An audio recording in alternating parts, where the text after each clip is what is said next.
So I never actually did one of these videos before. Never did a reaction video. So this is like the first time. So today, I'm a big wrestling fan. Today we're going to be reacting to WrestleMania's 10 worst Triple H WWE wrestling rehires. Now, Triple H has rehired a lot of wrestlers that just got wasted. And some of them were his favorites in NXT Black and Gold, but he just never did anything with them on the main roster. So we're finna watch WrestleMania and see all the rehirings that Triple H did and just completely wasted. So hopefully y'all enjoy this video, and let's get right into it. Triple H took over WWE Creative a number of years ago. One of his first acts of business was rehiring virtually any name that Vince McMahon mishandled. Yep. From former NXT champions to names that never got a fair shot on the main roster, the game was eager to give these names a second chance. While some of these rehires have worked extremely well, as take for instance CM Punk is the WWE's top star and currently WWE champion, and is even a close personal associate of Triple H, and the same could also be said for names such as Chelsea Green, these are anomalies. Unfortunately, 90% of the rehires have completely failed. The majority of them are no longer employed with WWE in any capacity. Join us now as WrestleMania looks at 10 of the worst Triple H rehires in WWE. Be sure to subscribe and hit that notification bell for daily wrestling videos and follow us on It's gonna be a good one. Number 10, Emma. Wait, Emma had another run with WWE? Well, that's right, in 2022, I forgot about this. Triple H brought Emma back into the mix, and her run started off well as she returned to face Ronda Rousey in what was easily the biggest match of her entire career. But sadly, this was the only highlight of Emma's return, as she was booked to do absolutely nothing during her return to the main roster. Of course. In fact, Emma barely won any matches, and the matches she did win were on WWE main event. Just like the majority of names on this list, Emma was brought back. And that's the thing. Why bring her back just to not do anything with her? You know what? Like, I don't know. Like, dude, it bugs me. It bugs me. There's a lot of people on this list. I bet you Aleister Black's on here. I bet you Karrion Kross is on here. It's people Triple H brought back and just never did anything with them and just ended up releasing them. So the same with Emma. Like, why did he bring her back just to not do anything with her? You know, it doesn't make any sense. Because the game liked her, but he didn't have any concrete plans in place for her on the main roster. Just like when Vince McMahon brought talent then why bring her back? with zero plans in place for talent, the exact same formula was used for Triple H and his rehires. And this is why so many of them flopped so hard. Number 9, Top Dollar. The WWE's call to bring back all the members of Hit Row was an interesting move in 2022. The reason that this was interesting was because their former leader Swerve Strickland was now in AEW. And to say that he was a standout member of the faction would be an understatement. Fans quit. You know what's crazy, bro? WWE had Swerve. Swerve is one of the biggest stars in AEW right now. WWE had Swerve. They had Swerve, bro. They dropped the ball. But that's when Vince McMahon was still in charge, and you know how Vince is. Vince is he was dead ass just stuck in the past. He didn't want to push new talent. So I bet you if Swerve didn't go to AEW, I think Triple H would have brought him back. But Triple H probably would have did the same thing too. He probably would have done anything with Swerve. But I mean, I don't know. Question why the group were back, and it later surfaced that this was a priority rehire for the game, which makes the call to do absolutely nothing with them even more baffling. Their run as a faction lasted just over a year before WWE unceremoniously fired Top Dollar, leading the group into a state of flux. We never got any concrete information explaining why Dollar had been released, yet he found moderate success in TNA, and who knows, one day he may return to the company again. Ashante Adonis stayed around WWE for a number of years. It came as a shock when he was eventually released, as fans had no idea he was still even with the company. Adonis now finds himself signed with AEW. As for B-Fab, she still remains active in WWE, and she's currently in a villainous stable led by Jade Cargill. And to her credit, she continues to evolve and get better in the squared circle. Number 8, AOP. Now on paper, the return of AOP should have been a major success. The duo improved dramatically during their last run on the main roster, and the run alongside Seth Rollins was incredibly underrated. The two It was. returning was a logical fit, as the tag division needed all the help it could, and Triple H previously mastered their presentation during their run in NXT. The duo would return in a faction known as the Final Testament. This was a stable with Karrion Kross, and to say that the stable flopped would be an understatement. The fans just didn't care about. Yeah, they weren't getting any reactions. Like, nobody cared about this faction, and that I feel like this faction could have been something, but like he just said, like nobody cared. Nobody cared for this faction, so that's why this faction just went down into shambles, and everybody in this faction is released, which is insane. The group, and they weren't given any reason to invest what the group were actually doing on television. AOP's ring time was vastly reduced during this period, and almost looked like both were completely checked out during their matches. Yeah. Sadly, the two would be released early last year. In relation to why, it was claimed by Rizar during an interview with Ariel Helwani that a backstage altercation with a Wyatt Six member led to the release. Yeah, there was an incident, very unprofessional from one of those guys. I don't know their names. I don't want to go into it too deeply, but there was an incident at one of the holiday tours that we did. Somebody tried to switch up the match during the match, and that's just a no-go for me, especially if you've just been in the company for a little bit, and we were already there for a long time. You know, you don't do that. This incident must have been notable, as there haven't been any rumblings of a return for the duo. Number 7, Sarah Logan. The WWE brought back Sarah Logan to be an utter joke of a character on television. Logan initially returned as their established Sarah Logan persona before WWE took a huge detour and decided to re-debut her as Valhalla. This character was openly mocked on television. My point exactly. This is some Vince McMahon shit. Like, what? Like, I don't know what the plan was for this character. Like he just said, it was a complete joke. It's a fucking grown woman in a fucking Viking outfit. That's it. That's literally all it was. It's like, it's so fucking stupid. Yeah. Zero reaction, as it was so utterly ridiculous. Perhaps there was only one standout moment for Valhalla, and that was during the Royal Rumble when R-Truth mistakenly entered during her position. There was no way that Triple H seriously expected a character of this nature to get over in the modern era. Naturally, Logan would be released yet again in the summer of 2025, making a return to the company a complete waste of time. Number 6, Johnny Gargano. Johnny Gargano Yeah, bro. Oh, yeah.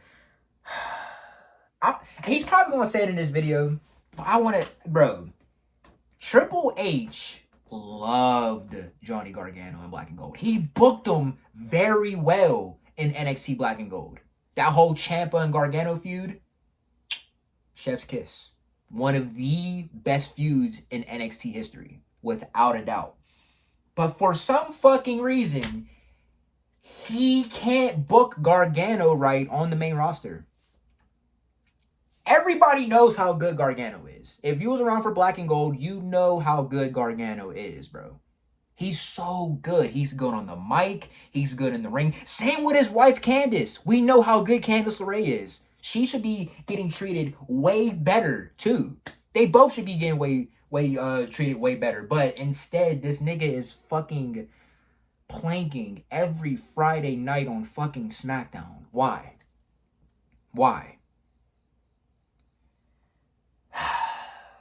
I don't know. Like I said, there must be like a Vince McMahon virus in Gorilla, because Triple H booked Gargano like he was John Cena in NXT Black and Gold.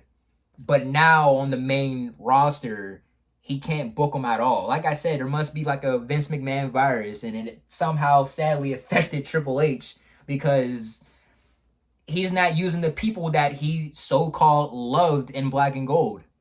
He's not treating them right. So I don't know. And the people that saying there's an end goal to this whole story, there's no end goal. The end goal is probably just going to be Gargano continue planking until he's eventually released. We thought he was gone from WWE, but apparently he signed a brand new contract or something. I don't know what the deal is, but apparently he's still in WWE. I would have just left, bro. Like, Gargano can be great somewhere else. Like, he's not getting used how he should be used in WWE. He should be doing something better. He should go to TNA. He should go to AEW. I bet AEW will book him so fucking good. But I digress. I digress. Player for Triple H. When Triple H ran NXT, Gargano was his ace. He was his top babyface act, and Triple H literally made him the brand's version of John Cena. And things started off well for Gargano on the main roster, as he will be presented as a big deal upon his return to the company. He did. For a while, it looked like WWE was going to make DIY the faces of the tag team division.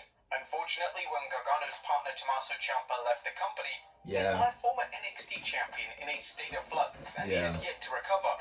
Gargano's current gimmick is that he's sleeping and pressed after getting implanted. So stupid, bro. Why is that his gimmick? My bad, y'all. There was an ad, but yeah, his whole planking gimmick is just so stupid. Like, this is one of Triple H's favorites when he was booking NXT, and he's treating them like complete dog shit on the main roster. So, yeah. Ciampa left the company. This left former NXT champion in a state of flux, and he is yet to recover. Gargano's current gimmick is that he's sleeping and resting on a crate backstage. This gimmick sounds insane, and fans are in total disbelief that this is still going on as it's been taking place. You know what's crazy, though? He's getting TV time.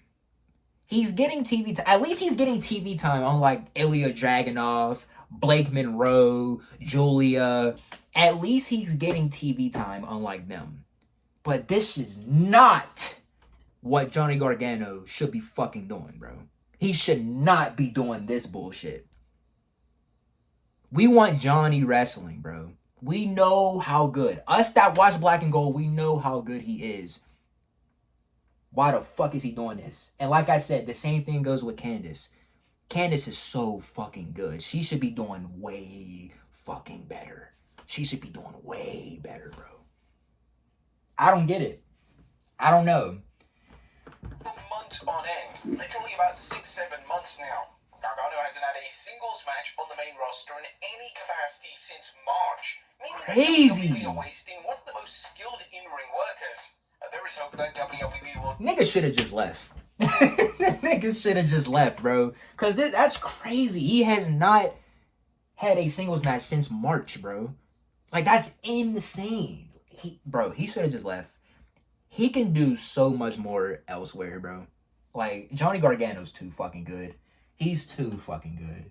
Turn this great sleeping angle into a huge twist, where Gargano snaps out of it like zombie Linda McMahon, who wins championship gold. Yet it seems extremely This ain't going nowhere. Number 5, the Good Brothers. Now, what in the hell was the point at WWE bringing back Luke Gallows and Carl Anderson? The main purpose of their return was to reunite them with AJ Styles, yet this didn't do anything of note, and the duo were then in a state of limbo for months on end.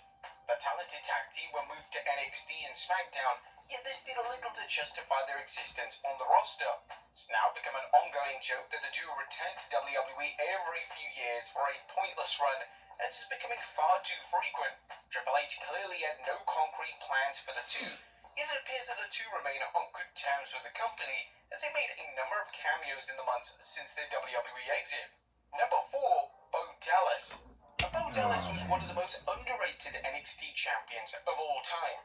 His character work was exceptional, and he was even able to bring a lot of his talent to the main roster, with his run alongside Curtis Axel and The Miz being a fan favorite. Dallas returned to WWE under Triple H to play the sinister Uncle Howdy persona. This character would work as a tribute to Dallas' brother, the late great Bray Wyatt. Yet something about the presentation just never clicked. You know what I thought? You know what I think this was? It was just to pay homage to Bray Wyatt. Like, the debut of the Wyatt Six is hands down one of the greatest debuts ever. It hands down is. I don't even think that's a hot take. It definitely is. But them feuding with the MFTs, like, that went on for, like, how many months, bro? Like, 5 months, bro? I don't think I'm over-exaggerating. I think that feud went on for, like, 5 months. Nobody cared. It was just boring. It was tiring. You can definitely tell they didn't have any plans for him. And it's just unfortunate.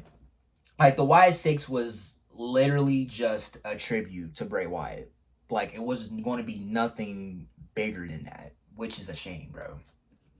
Dallas would lead the group known as the Wired Six, and after an incredible TV debut, potentially the greatest debut of the modern era, WWE just got stuck in a rut when it came to their creative output for the stable. The rivalries with the likes of the MFTs went on far too long, and WWE stopped putting effort into fleshing out their characters. When all members of the stable were released in 2026, fans were baffled, as the group could have been a big attraction for the company. It was also seen as a major surprise, even by the group's members, that WWE decided to cut Dallas. Dallas was said to be insanely well-liked backstage in WWE, and even if the Uncle Howdy character wasn't working, it could have easily reverted to the Bo Dallas NXT persona. Some fans in WWE have theorized that the run was just a complete sham, just so they could market the passing of Bray Wyatt. I wouldn't put Literally it what I past just said. Number 3, Eric Rowan. Literally just a tribute to Bray. Similarly to Bo Dallas, Eric Rowan's WWE firing was a questionable call. Rowan was a reliable big man for the company, and during his initial run, he had high-profile programs with the likes of Roman Reigns and even wrestled The Rock at WrestleMania. The problem was that Rowan barely wrestled, and he basically just stood there doing nothing for over a year. This was a complete waste of money and a complete waste of resources. Unfortunately, Triple H's trend of bringing back relatively big names and booking them to do nothing is a worrying trend, and it's still going on today with the 2026 roster. Number 2, Eric Young. One of Triple H's personal favorite wrestlers was Eric Young. The two were said to have a close personal bond, so obviously the game wanted him back as soon as possible when he took over WWE Creative. It's unclear what Young's role was going to be, as some reports suggested that he was going to wrestle, while some suggested that he was going to be a coach/producer. Nevertheless, Young never returned to television, as the moment he caught wind that Vince McMahon was involved in the creative process yet again, he immediately asked for his release. The news was reported by Fightful Select, who stated, Eric Young has a long and good relationship with Triple H, and WWE sources have long said that the door for Young to return is open. Triple H didn't want Eric Young to leave to begin with, but when Young found out Vince McMahon had become involved in WWE again years ago, made the decision to ask for his release. Young now finds himself as a free agent, and it's widely believed that Triple H will once again try to bring him back into the fold. And number 1, Cameron. And if he does bring him back, he's not going to do shit with him. And like he just said, one of Triple H's favorites. Aleister Black was one of Triple H's favorites. Johnny Gargano was one of Triple H's favorites. So what are they doing right now? Aleister Black's released and Johnny Gargano's planking on a fucking crate. If he does bring him back, he ain't gonna do shit with him. He's gonna send catering, or he's gonna have a stupid gimmick of him probably planking on a fucking ladder. Like, he's not gonna do anything with him. So it don't matter if you're Triple H's favorite. You come back to WWE, you ain't gonna get both right. Cross. Yeah, Karrion Kross. Kross was one of the most popular names on the main roster.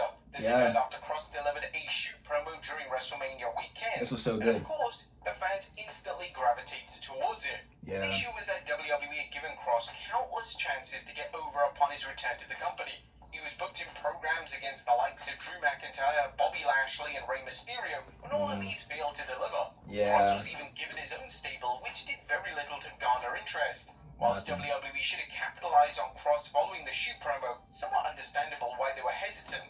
Some fans were... After that promo, he got himself over. He did. People wanted to see Karrion Kross.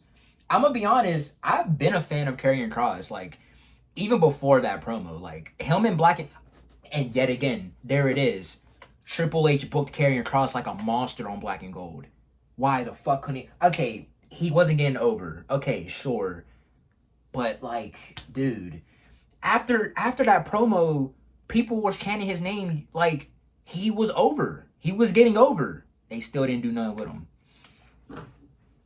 It's a shame, bro. Particularly those on X were critical of Kross's work, and they didn't think that Kross's PLE matches with Sami Zayn delivered what was needed at the top level. Yeah. It's not all on Kross, however, as WWE or Triple H did massively botch his initial presentation. Kross looks set to feud with Roman Reigns over the world title. Yeah. After a few weeks after his return, this storyline was dropped, and it was never mentioned again. I remember this. Yeah, I like the whole stare down with Roman. That didn't lead to nothing. That led to absolutely nothing. But I do remember that, and it just ended up having him feud with Drew McIntyre. So, and he never even came cross paths with Roman Reigns. So, I don't know. I don't know, man. This was a sign that the run wasn't going to live up to expectations, and unfortunately, they were correct. But there you have it, folks. 10 of the worst Triple H WWE rehires. This is a good video, man. This is a good video. Hey, let me know if y'all want me to do more of these. I love wrestling. I can talk about wrestling. I can honestly make this whole channel based not just on my action figure movies or like my skits or anything like that, but I can also make it wrestling content like this as well. So let me know. And yeah, not all of Triple H's rehirings went according to plan. You know what I'm saying? Like the ones that did a good according to plan, Chelsea Green, CM Punk, Naomi, like, you know, they're up here. They're up here. But people like Karrion Kross, Johnny Gargano, all the other people that was named in this video just didn't do anything. And they were Triple H's favorites, and he still didn't do nothing with them. So yeah, man, this is a good video. Let me know if y'all want more of these. I'll definitely do more for y'all, and I'll see y'all with the next video.